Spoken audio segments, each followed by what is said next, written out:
In today's video, we're going down under. Let's do it.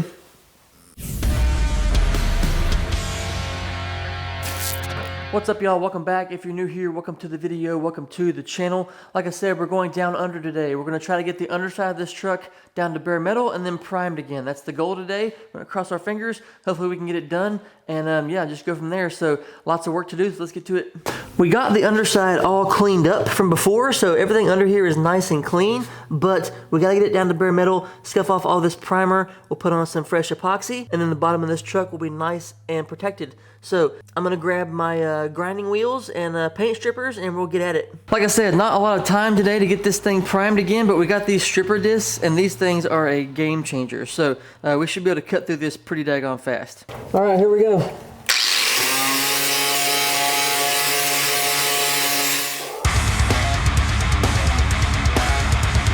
I don't know what I was thinking here, thinking that I could do this all in one day, like grinding it all down, doing all the prep work, all that kind of stuff, and then priming it as well. But anyway, we'll make some good progress on the first day.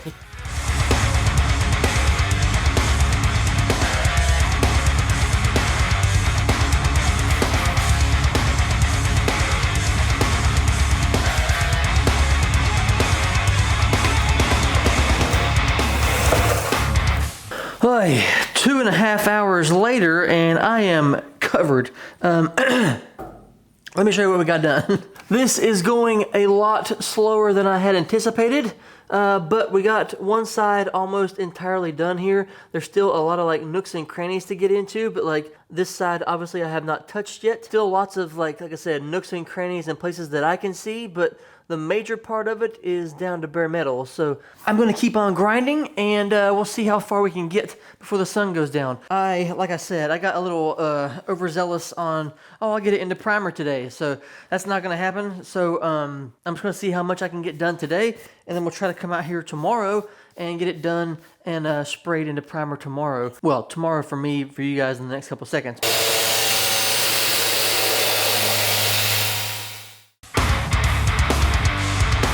I was really hoping I wouldn't have to use these wire wheels again, but here we are using a wire wheel on the seam sealer, so I guess I'll be finding these wires in my clothes for the next 2 weeks.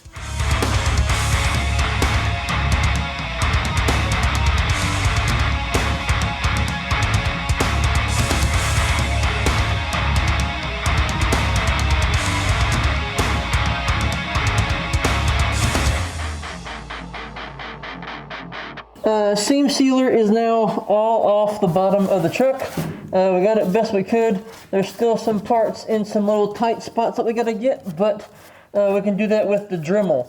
Now, we're going to move on to our stripper wheels and knock off all this old primer. Man, I hate that seam sealer stuff. It comes off like hot lava, and it catches all these little wires on this wheel, and it flings those things off about 1,000 miles an hour too.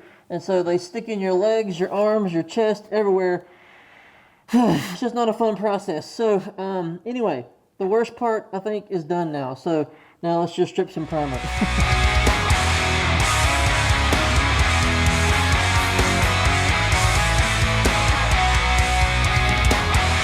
All right, it's the next day and this is after day one. We got everything down to bare metal pretty much. We got the big parts of it done. We just have some nooks and crannies now. We got like the cab mount areas around some of the studs, things like that. But yeah, back to it.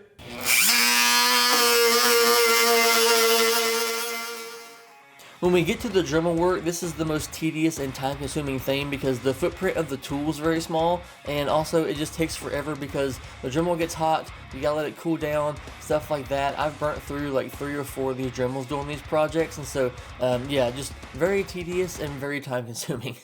Okay, at the end of day 2, we got everything under here except for like where the cab mount areas are in those little corners. We got everything but that part done.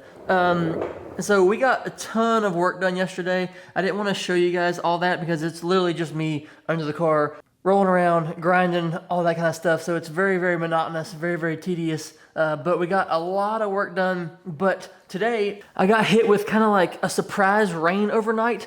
And so it's super wet outside and there's a lot of moisture still in the air. There's a lot of fog and stuff like that, and so I'm very torn right now. We'll see what happens later on in the day. I'm gonna get back under the truck and I'm gonna grind those cab mount areas and try to get that done, and then we'll knock it out, and then it should be complete as far as grinding is concerned. And then we can decide then if we want to spray the primer. I may be being a little bit overcautious and like overthinking it as far as the moisture, but I just don't think it's very good conditions to be spraying the epoxy primer. So yeah, back to grinding.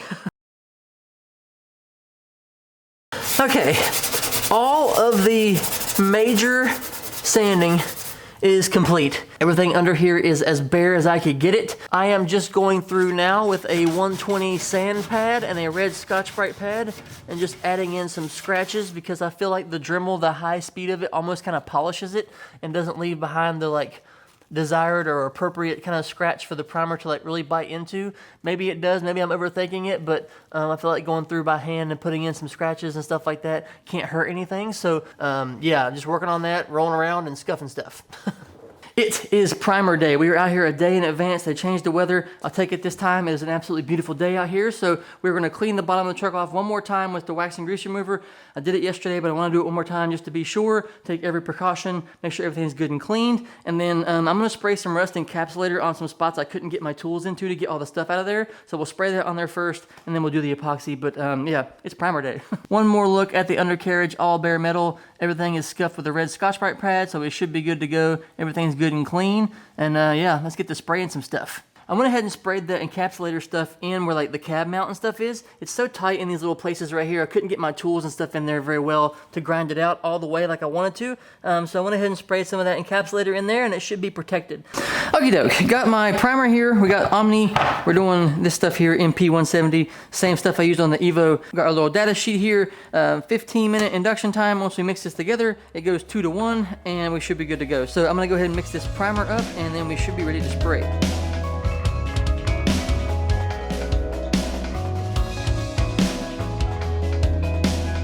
Well, of course it began to rain because why would the meteorologist be correct for a change? But I have to go ahead and spray it because we have the whole thing mixed up. And I don't know, trying to keep the moisture out of the air and all that stuff is just a lost cause at this point. So here goes nothing, I suppose.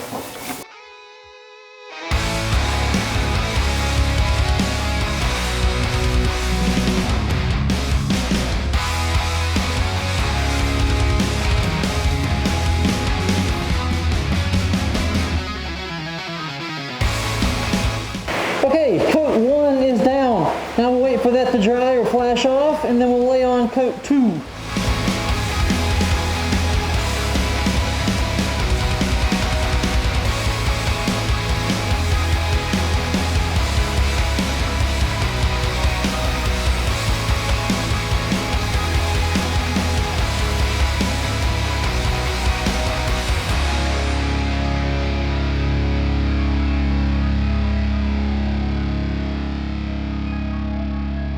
Okay, I laid on a pretty heavy coat that time, but I'm just going through and double checking everything with my light here, making sure everything is good and covered.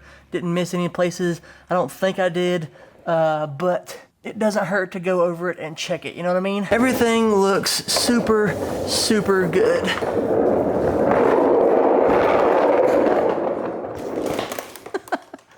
All right, that was 4 solid days of work getting this thing stripped down and into epoxy primer, but now we can breathe a sigh of relief. Everything is in epoxy and we should be good to go. I am not gonna put the undercoating on it just yet because I'm not sure what all we're gonna be doing to the cab as far as like fabrication and stuff goes. I just wanna get it all into epoxy and then we can do our work from there. So I'm gonna move on to probably like the engine bay, interior, and then we'll do the exterior of the cab, each of those in little chunks, and we'll have the whole thing in epoxy and we should be good to go on that and can go on from there. I forgot what a pain in the ass it was to spray underneath something like this. I don't know how we did it in the Evo because I'm not sure that the Evo was this high. I think the Evo was a little bit lower, honestly. But that big tall thing on the gun and then the hose and all that stuff, it's very hard to maneuver under there and do all that stuff, but we got it done. That's the most important part. And I am very, very happy with the progress, very happy with how it turned out. And yeah, if you got this far, thanks for watching. I do appreciate it very much as always. Drop a comment down below. Let me know what you guys think and I will see you next time. Bye.